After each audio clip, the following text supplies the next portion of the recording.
Once upon a time, in the small village of Umudike, children usually arrived with loud cries that brought smiles to waiting mothers. But when Nkiru gave birth to her son, the baby did not cry. Instead, tears rolled gently from his eyes, as if his spirit had already seen pain. The old women gasped. One whispered, "This child knows sorrow."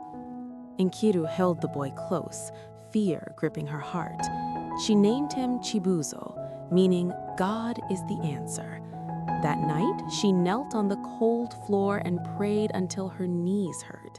She asked God to protect her child from unseen dangers. From that day, prayer became her breath, even when others mocked her devotion. As Chibuzo grew, Nkiru noticed strange things.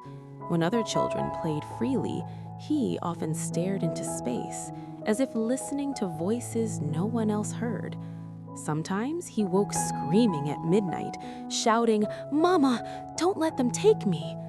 Nkiru would gather him into her arms, whispering prayers through tears. Other parents laughed. "You worry too much," they said. "Let the boy be a boy." But Nkiru refused to relax. Every dawn, she stood before her clay lamp, praying for her son's destiny. She fasted when food was scarce and prayed harder when hope felt thin. Chibuzo's father, Obina, was a hard-working man, but did not believe much in prayer. "Hard work is enough," he often said. "Prayer does not put food on the table."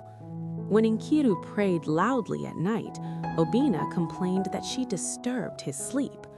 One evening, he warned her, "If you don't stop filling this house with prayers, people will say we are cursed." Nkiru bowed her head, but her heart burned. That night, she prayed silently, tears soaking her wrapper. She asked God to open her husband's eyes before it was too late. It happened on a market day. The village was loud with drums and laughter. Chibuzo followed his friends to play near the forest edge. When the sun began to fall, children returned home, except Chibuzo. Nkiru searched everywhere, calling his name until her voice broke. Night came, and fear wrapped the village like darkness. Obina ran from house to house in panic. Suddenly, he remembered his wife's prayers and fell to his knees for the first time in his life. That night, Nkiru did not cry. She prayed. She prayed like a woman fighting for her soul. She called the God of her ancestors, the God of the living and the dead. She declared that no power, seen or unseen, would claim her child. Before dawn, a strange wind moved through Umudike. At the forest edge, villagers found Chibuzo asleep, untouched, murmuring prayers he had never been taught. Obina wept openly. From that day, he never mocked prayer again. After Chibuzo returned, life seemed normal again, but Nkiru sensed something had changed. Though her son smiled, his eyes carried a quiet heaviness. At times, he touched his chest and whispered prayers under his breath, as if reminding himself he was still alive. One evening, an old blind woman passed their house and suddenly stopped.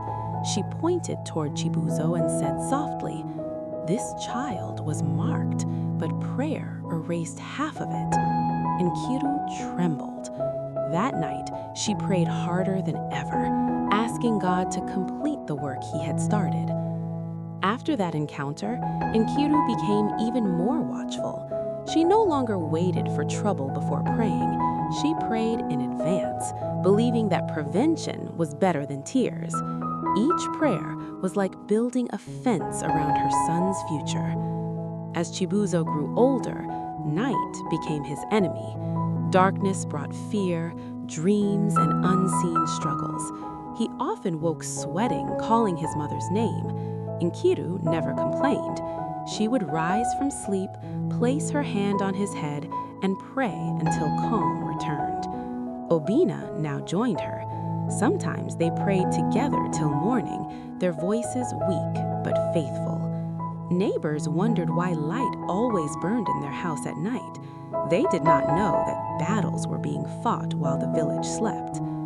With time, prayer became the sound that filled their home after midnight. It was not loud to impress people, but strong enough to reach heaven.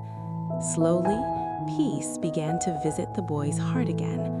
When Chibuzo became a teenager, new friends entered his life.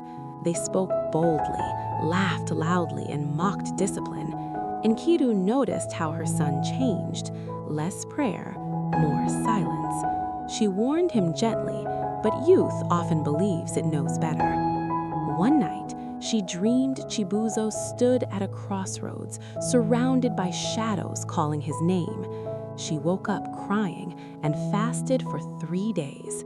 She prayed not for success, but for direction and protection over her son's heart.